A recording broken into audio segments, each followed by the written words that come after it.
How to upload photos to Canva mobile app. Hi guys, welcome to our channel. Let's begin. In this video, I will guide you on how you can upload photos to Canva mobile app. For this, open up Play Store or App Store and search for Canva. Then tap on the install button and have this application installed on your device.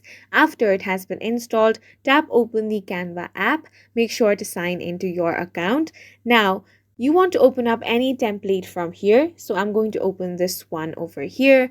At the bottom, you're going to find different options. So if you want to add in a photo to this design, then find the option of gallery over here. Tap on this.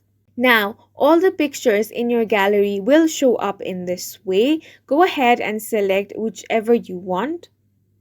Then tap on the add to page option.